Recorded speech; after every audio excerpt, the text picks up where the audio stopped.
요즘에는 아파트 재건축뿐만 아니라 리모델링 시장도 많이 활성화되고 있는데요. 오늘은 재건축 또는 리모델링 조합을 설립할 때 상가 소유자들과의 분쟁 관계에 대해서 소개하려고 합니다. 재건축이나 리모델링이나 모두 상가 소유자 입장에서는 상가라는 영업터전을 잃게 되고 사실상 강제 퇴직이 돼서 손실이 클 수도 있습니다. 또 조합이 설립이 되면 상가 소유자들은 아파트 소유자들에 비해서 소수라는 점 때문에 다수결의 원리로 진행되는 총회 의결에서 밀릴 수 있습니다. 그렇기 때문에 상가 소유자들의 의견이 반영되기가 참 어려운 구조입니다. 그래서 상가 소유자들이 재건축이나 리모델링에 동의하지 않는 경우가 많이 있습니다. 이렇다 보니까 조합 설립 단계부터 분쟁이 많이 생기고 있는데요.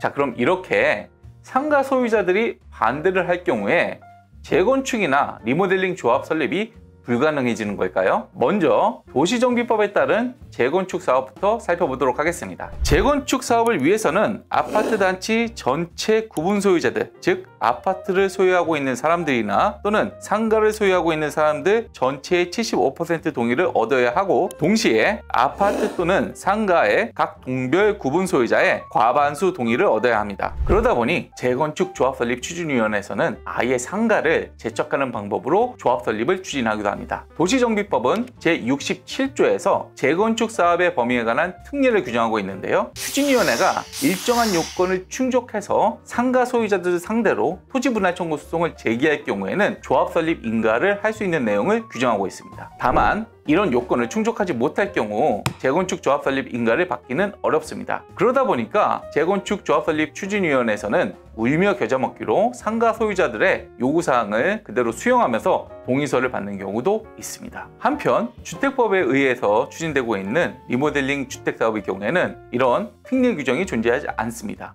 그렇다면 리모델링 주택조합은 어떨까요? 반드시 상가 소유자의 동의를 받아야만 할까요? 리모델링 주택사업을 추진하는 추진위원회도 단지 내 상가, 어린이집, 유치원 사이에 갈등이 예상되어 여러 가지 자문을 요청하는 경우가 많습니다. 예를 들어서 조합 설립을 위한 동의서 진구 시 상가 소유자를 제외하고 동의서를 진구해도 되는지, 또는 만약에 상가를 제외하였을 경우에 상가 동의율을 충족하지 않았다는 이유로 조합 설립 인가 처분이 무효 또는 취소되는 거 아닌지에 대한 질문을 자주 받고 있습니다. 결론부터 먼저 말씀드리자면, 리모델링 주택사업은 재건축 정비사업과는 달리 아파트 리모델링 사업구역에서 상가동을 제외할 경우 상가동 소유자들의 동의서를 진구하지 않아도 조합 설립이 가능합니다. 그 근거는 주택법 및 관련 법령에서 찾아볼 수 있는데요. 주택법 제2조에서는 리모델링 주택조합의 의의에 관하여 공동주택의 소유자가 그 주택을 리모델링하기 위하여 설립한 조합이라고 정의하고 있습니다. 또한 주택법 11조 3항은 리모델링 주택조합 설립 인가의 요건에 관하여 주택단지 전체를 대상으로 하는 경우와 동을 대상으로 하는 경우를 각 구별하여 주택단지 내 전체 동이 아니라 일부 동에 대해서만 리모델링이 가능한 내용을 규정하고 있습니다. 한편 주택법 시행령 제21조에서 리모델링 주택조합의 조합원에 관하여 규정하고 있는데요. 첫째, 주택법 제15조에 따른 사업계획 승인을 받아 건설한 공동주택의 소유자. 둘째, 복리시설을 함께 리모델링하는 경우 해당 복리시설의 소유자. 셋째, 건축법 제11조에 따른 건축허가를 받아 분양을 목적으로 건설한 공동주택의 소유자 중 어느 하나에 해당할 것을 규정하고 있습니다. 결국 상가동을 배제하고 리모델링 사업을 추진할 수 있고, 이 경우 상가의 소유자들은 리모델링 주택조합의 조합원 자격이 없게 되는 것입니다. 정리해보자면 이렇듯 도시정비법은 토지분할 청구 소송 등을 통하여 일정한 경우 상가를 재촉하고 재건축 조합을 설립할 수 있는 내용을 규정하고 있고, 주택법에 따르면